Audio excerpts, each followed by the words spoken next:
Pag ganitong mga sitwasyon, boss idol, nakita mo nagkakagulo, 'di ba? Huwag ka na sumali. Kasi prayo mo yung ice cream yan, palo-palo. Kaso wala pa lang minions process. Kaso mukhang minalas tayo ya. Uunahan pa yata tayo ng minions tapusin yung game. Isang hit na lang, kaya ba? Core Julian na naman. Mukbangan.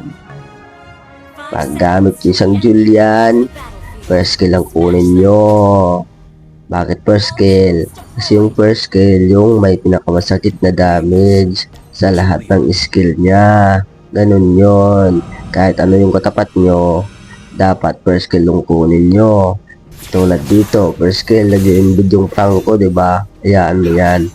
Dito ka lang muna. Kasi mamaya pag pumalag yan, bibigyan natin yan. Tapos ito, tuturo ko sa inyo, ganito yung rotation kapag Julian Core kayo. Una, kukunin nyo muna yung blow up nyo kasi nga merong mana si Julian para magamit mo agad, hindi ka mauubusan kasi pag red, alanganin. Kaya dito, farm lang muna tayo kasi tayo yung core. Ano ba trabaho ng core? Mag-farm, diba? Kaso dito na-hook ako. Okay lang yan, nabigyan tayo, babawi tayo mamaya. Tapos dito, boss idol, di ba? Buhay ka na. Tapos may pagong na. Ang gagawin, punta ka na dito. Dito yung ikot mo kasi nga kukunin mo yung pagong. Kaya lang tatlo, di ba? Papalag ka muna. Pero mag-Lodi Pops kayo. Ano pa sinasabi ng Lodi Pops? Ingat. Yan, antayin mo muna yung kakampi mo. Sa huli ka lang. Tapos dito, timing ka. Unang kukunin mo yung malampot tulad ni Midge yan. Sino yon? Bahala kayo kung sino yon. Basta ako dito lang, tamang voice over lang yan. Sabi ko nga sa inyo, nung namatay tayo nung umpisa, babawi tayo sa pangalawa. Yan, dalawa na agad yung napitas natin. Tapos ayan dito boss idol, balik ka na. Contest ka kung kaya, kung hindi, out ka. Pero nakuha natin. Ganun lang, out ka na kasi nga nakuha mo na yung pagong. At ito nga pala boss idol, gusto ko lang magpasalamat sa mga patuloy na nagsusuporta sa atin. Alam nyo ba, buong buwan din tayo hindi nakapag-upload. Halos lagpas isang buwan din boss idol. Pero yung video natin, naalala nyo, binigyan tayo ni Lodi Pops ng skin. Yung Moskov na epic, nagkakalaga ng 899, di ba? Yun, di ko makakalimutan. Salamat kay Lodi Pops sa mga biyaya. Brrr. Yung video nga pala natin nung una nating in-upload ay umabot na ng 63k views. Salamat sa suporta. At kahit buong buwan na tayo hindi nakapag-upload, marami pa rin akong mga nababasang mga good comment. At di rin naman maiwasan natin yung mga negative, yung mga nagbabash sa atin, pero ayos lang. Actually hindi naman talaga ako tumigil mag-upload na busy lang sa laban, sa totoong buhay na laban, kaya hindi muna tayo nakapag-upload kasi nga mahirap mag-upload, maraming ginagawa. Pero ngayon nakaano tayo, nakabakasyon, yon dito tayo mag-upload. Ganun lang, palagi tayong naglalaro sa ML pero wala tayong upload kasi nga matrabaho din minsan mag-edit. Hindi pwede mag voice over ka tapos utusan ka bigla bumili ng suka, toyo, di ba mahirap yon, baka masali pa yon Pero dito tama, balik tayo sa laro. Tapos na yung kwento, back to the ball game tayo mga boss idol. Tapos dito yan, may pagong na, di ba? Tutunugan mo lang kung papalag sila o hindi. At saka pansin nyo ba mga boss idol na lagi kong inuhuli yung enhance second skill ko kasi nga pag nagkagulo mayroon tayong pantakas o kaya pang out, pwede rin pang dodge ng skill nila. Ganon, dapat lagi nyong iaabang yung enhance second skill kapag nagkakagulo. At isa pa, kapag core Julian kayo, kunin nyo lahat ng objectives tulad yan, yung ano dito, yan yung repolyo, huwag nyong papalagpasin yan. Tapos itong farm, yan, kukunin mo yan lahat kapag core kayo. Prayo mo yan para mabilis ka maka-item at mas lamang ka sa kanila. Tapos ayan dito, tapos muna kunin lahat ng objectives ng buff. Ito naman, hero muna tayo. At saka, turo ko din sa inyo mga boss idol, yung ulti nyo dapat ilalapag nyo yung maayos sa yung ano nyo, kasi yung by posas yun. Yung kapag tinamaan yung kalaban, hihinto sila ng saglit kasi nga nakakadina ka. Yan, Dapat yun yung advance nyo yun. Kung saan pupunta yung kalaban, dun nyo itututok yung ulti nyo. Ganyan yun, boss idol. Ito yung tinutukoy ko mga boss idol na dapat i-advance nyo. Kita nyo yun?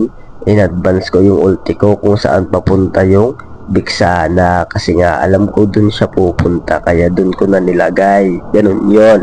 Tapos pag ganitong sitwasyon mga boss idol, nakita mo yung rank ko, di ba? Puladong pulado. Kunti na lang buhay. Tapos nakatakas pa. Huwag mo na habulin kasi nandito dalawa yung biyaya. Yan.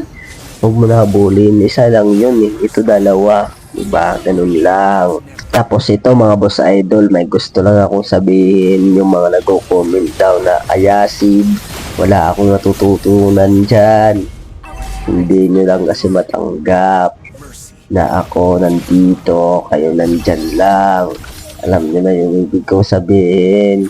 Kaya wala kayong gagawa kundi mang-bash, pero ayos lang. Sabi nga, pag may nambawas sa'yo, sikat ka na daw, pero ako hindi.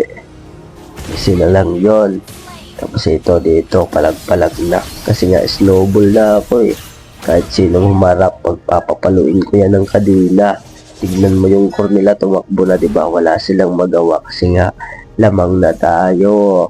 Kung ano-ano na yung lumalabas sa bibig ko, yun na yun. Rekta wish over na to. Kumbaga sa offbeat, ito lapag na agad. Yan. Ganyan lang. Ito, palo-palo. Tapos may kasama akong previous na. Lord, yan. Kunin mo na yan. Kasi ito, papalag pa yata. Kasi hindi. Focus ka na lang dito. Yan. Kunin mo na yan. Kasi nga, baka makuha pa ng iba. At sa mga nagtatanong kung ano yung emblem na gamit ko dito, ang gamit ko dito ay naka-mid ako. Pero may halong fighter. Kumbaga, simi lang siya. Kinuha kong talent ay yung kulay green na sapatos. Yung sa itaas, tignan nyo na lang dyan. Tapos yung pangalawa, yung spell bump. Yung pang fighter talaga. Tapos lethal ignition na yung huli. Yun yung ginamit ko doon. Para papalag tayo kahit makipag bato-batuhan pa dyan yan. Sampalan yan. Tulad yan. Balagbagan, di ba? Papalag tayo dyan kasi nga nakasimi tayo. Malakas yung lifestyle natin. Pero mas maganda talaga yung pure mage lang para easy burst. Kaya lang malambot ka doon. Nasa depende na yun sa inyo kung ano gusto nyo. Tapos ito mga boss idol, alam nyo na to. Pag ganitong mga sitwasyon, di ba nagkakagulo na sila, huwag ka na sumali.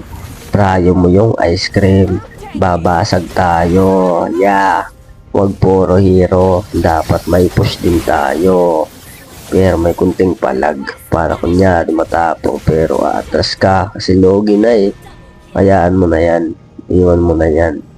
Ako talaga, hindi ko talaga trip yung puro kill eh.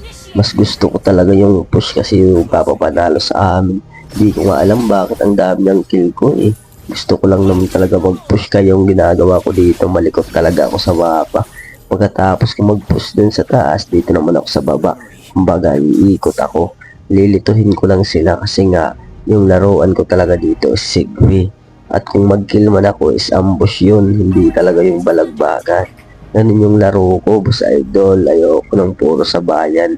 Gusto ko yung push. Push master mahalaga. Diba, sabi ko nga kanina, hindi talaga ako pambalagbagan. Pero pumapalag naman, pero di ko talaga trip.